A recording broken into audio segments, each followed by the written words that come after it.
So it's Monday and it's a brand new day. Got my security guard here, Chief number 1. Good morning. It's his day off. When it's his day off as security guard, he's here helping, and man, that joker never stops, boy. Love Marlon. Got my good Joel right here, boy. I know how I feel about him already. So he's here doing the good work as always. Joel always does me right. He's the only one that truly gets what I have going on. So we are prepping to start forming the back wall right here. We've been out busy this morning. Had the guys to break down the forms and get them in off of some work we did out there on that extension of the jetty wall slash AKA boat ramp. And I told them we're done for that again. Maybe another time we may make the final extension, but not right now. This house is what's important. So what we had going on here is this morning I've had Marvin drilling that hole.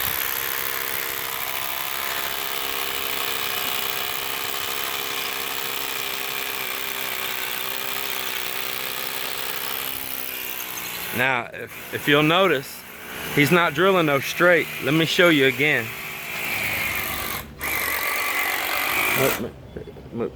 You see the angle he's on right there? You see the angle he's on? Yeah. I want those drilled the angle like Marvin's doing in these holes. So you can go ahead. So that when you put your steel in, we're gonna tie that wall to the new part of the house, tying the garage to the new part of the house. If you put your steel in straight, right, just drill a hole straight. That's what most people would just do. They just whoop, drill a hole level and straight in. Well, here's the thing. If there's any kind of shifting or separation, that steel can also just pull right back out straight. Now, a practice I've picked up on for years, including in the US, is I deal with gravity and drilling them down.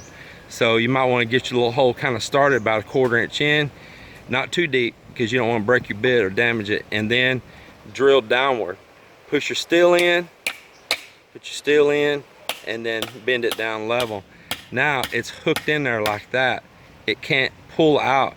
And of course gravity is always pushing it down, making it tighter, making it stronger. Drill them in deep too. Don't be lazy and drill those things 1 or 2 inch and call it a day. You need to get them on down in there a ways. If you need to hammer them in, beat them in. Now, the next thing, I haven't found it here in the Philippines, but it doesn't mean it doesn't exist here. I just haven't found it.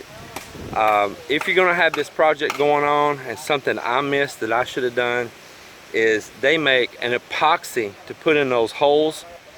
And in the US, I use that epoxy. I think Redhead makes it. Some other manufacturers make it. It's like a 2-part epoxy that you can use like with a caulk gun. They got some other application methods also. And so when those 2 parts mix, you know, it reacts and it turns super, super strong. I wish I had that here. That is my mistake, that I let my mind slip and didn't pick that up. But I'm telling you, that 2-part epoxy to pump into those holes is the way to go. It bonds that in there, and I'm telling you, it bonds it solid. There's no coming back out. Now, if you do get that 2-part epoxy, it's not cheap. So once you open it and you start using that tube, you need to use it all up, because it will harden. It'll harden in the tip where it mixes it. What happens is it pumps it through a tip like on a caulk tube tip, but it's got channels back and forth that as you squeeze that gun, it's taking those 2 parts, mixed them together in that tip, and so you're not having to do like a stir mix or anything. Well, being that it's mixed in the tip, it's going to harden in the tip. So once you open a tube of that, you need to use it right then. So my suggestion is have all your holes drilled enough to use a tube up, have all your steel prepped and ready to drive in there, and be ready to get that steel in there. Even if that means that you might need to put some shorter bars, like some 3 or 4 foot long bars, and get them in there and then tie on to that. But those are my tips and suggestions right there. Look up that cement epoxy. As I said, I know Redhead makes it, but there's some other companies as well. Now the next thing we're doing is we are going to begin to form this back wall. Columns, wall, door openings, window openings, plumbing, electrical, everything gets poured in one shot. In one shot. We're going to do it all in one shot. So in the US, if you were going to set a form down on the concrete right here on this beam, you would have a loop. You would have a piece of metal that goes across it like that. It's a little strap, and you would put that strap right here where the wall would be. It fastens, and then your material goes on each side. But we don't have those here, and I don't want anything metal down there that could corrode here by this salt and leach out rust through my finished paints and stuff for years to come. So because of that, I'm not going to use those even if I had them here.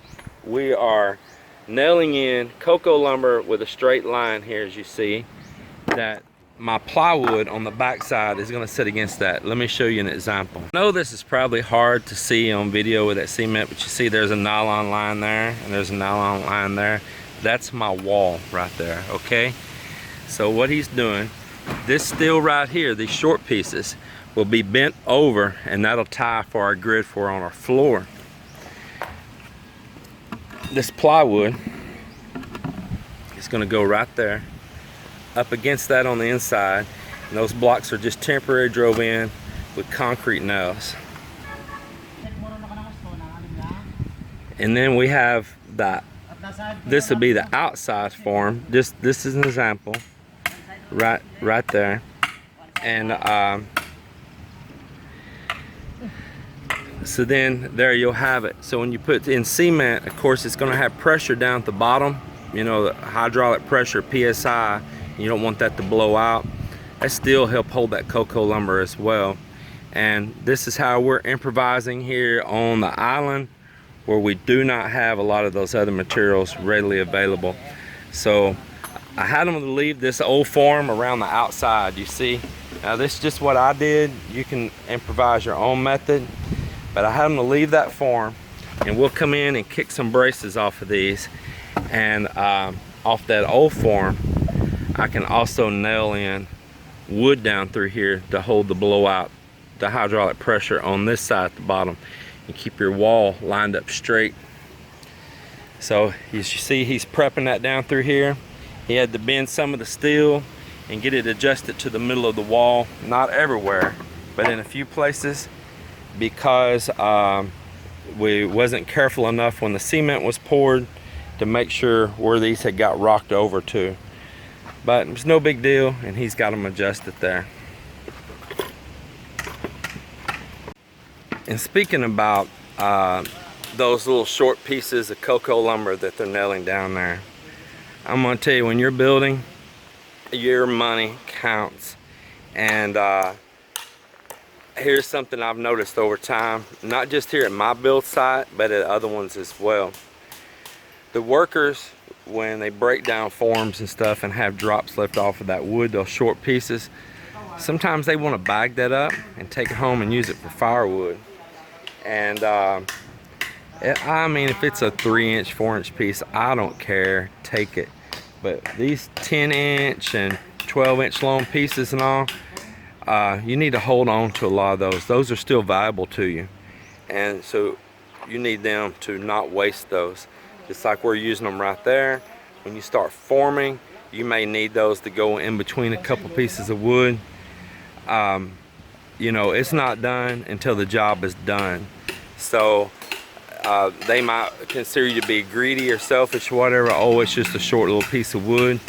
That short little pieces of wood came out of long pieces of wood, and if you have to cut more of those, that means more long pieces of wood chopped up and wasted.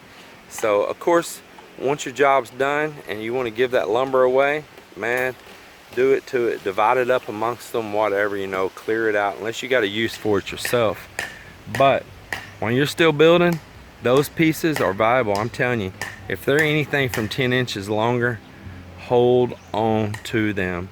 And that's just a little handy tip that I'm telling you here of us working here on an island, and I'm sure this applies to other islands around the world as well, because materials are limited, and you can only chop down so many coconut trees, so many mahogany trees, until it plays a part of deforestation. And I'm big on renewing and recycling, and I'm very against stripping our forest away.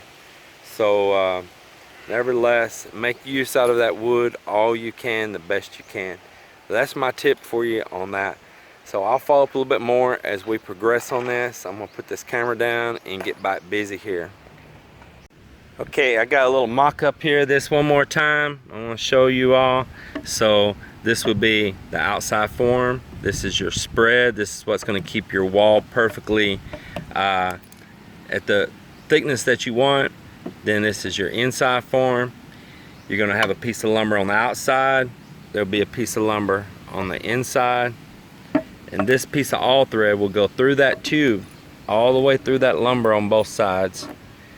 And it'll have washer and double nutted. Now, the double nutting, these nuts are not real thick, but you're putting a lot of pressure just on a few threads right there. But if you'll double that nut, you increase the load greatly. So I really suggest that you double nut these if you use this method that I'm showing you here. The next thing here, I don't know if you'll be able to see it or not, is, yeah, there you go. I have a grid laid out on this plywood, and that's where I'm going to drill all the holes that these bolts will go through. This all thread, full thread as they call it here. And that's spread out over this whole sheet of plywood. I have these sheets temporarily screwed together, the first three perfectly aligned, and a perfect grid laid out. And I mean a perfect grid laid out. And what'll happen now is I'm going to drill these on those marks, you know, right there on those cross points. I'm going to drill those and make sure to keep that drill level straight up and down. I don't want to drill too many sheets at one time, because what happens is your bit starts getting laid off to one side or the other, and you end up, your hole starts kind of wandering off down below. So the top sheet, once I drill it all out, it will become my template sheet to drill all the rest of them as we go. Now, these grid lines, this is just something I came up with. It's not no industry standard or nothing like that. I'm gonna start my first one about 4 inches back, and because you don't need all the way on this 3/4 inch plywood to the edge, I'm gonna start about 4 inches back. That way, if it's down at the bottom of the wall there, you're not trying to work all the way down against the surface. You're up just a little bit. This can handle the load. And then it's in 1 foot from there.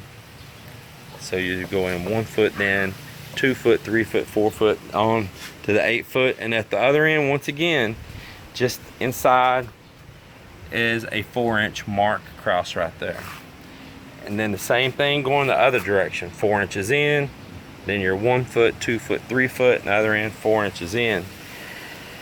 The nice thing, if you'll make a grid pattern on all of your sheets, is that they should be able to interchange all over the place on this job. The holes are always going to match up, and you can reuse your wood again and again.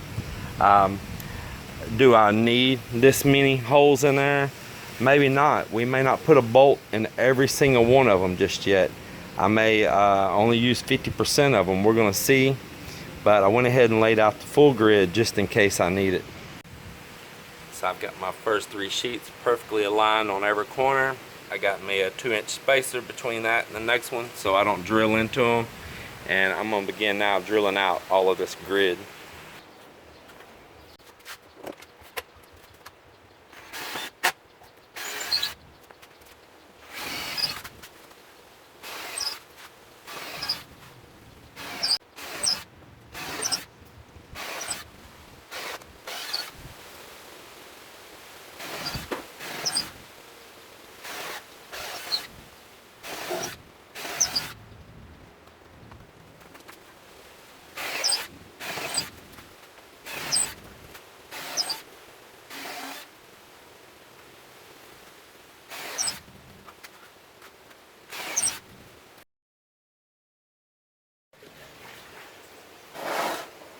All right, I got all these holes drilled. Actually, I only ended up drilling like every other one that I marked out on that grid. This 3/4 inch plywood and the way I'm poured it, I just feel like it might be too much hardware. I did go ahead and mark it so that if I did need to come back and drill more, my template piece is already marked. What am I calling my template piece? My top sheet of plywood right here, the one that I made all the grid lines on. You want to use it as your template to run that drill back through for the sheets below as you line them up. If you use like a 3rd sheet down, 4th sheet, you know, it's like making a copy of a copy of a copy. Marks start getting off and you get variances start drifting. But if you just keep going back and using the top sheet, you're always back at your original, and you don't get that drift. So another thing you want to do is make sure you got them clamped tight. This type of wood that's got this film, it's really slick. It moves super easy. So what I did is I just went ahead and ran long screws through it. Of course, you can clamp it if you have clamps. I only have one clamp here, believe it or not. And so what's one clamp gonna do? It's no big deal. I ran these long screws through there, one on each corner. It don't move. It's no big deal. Pull the screw back out and keep on moving. So that's another suggestion, you know, is screw these when you're drilling, because you don't want it to start slipping on you and getting your holes out of alignment. You want to keep these forms nice and clean and square. So that's where we're at on that, and now I'm going to get this off here, get the 2 sheets out from underneath it that I'm going to use right now, move down, drill 2 more, drill 2 more. I'll just keep progressing like that. So I'll follow up again on this a little later. So I want to show you guys another thing that I suggest. You may do it even better than us. This is where the new wall is going to meet the garage wall, and we've drilled in holes where steel rebar is going to be drove in. And then what we went down through here and done is we've cut a groove, we've cut a channel. This one's maybe a little over 1 inch deep, and this is where these 2 walls can interlock right here. So if there's ever any kind of shifting or anything, it doesn't just open up a gap. There's something right there that's kind of got it together and interlocking.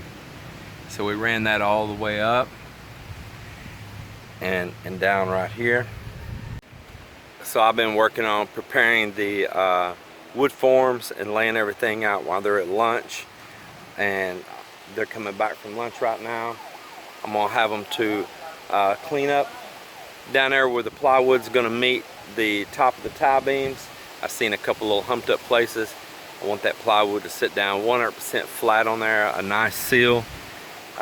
Looks like we might get rain. The wind's blowing up and I feel sprinkles coming, but if it's a light rain, it's no big deal. We'll keep working through it. All right, so on to the next deal.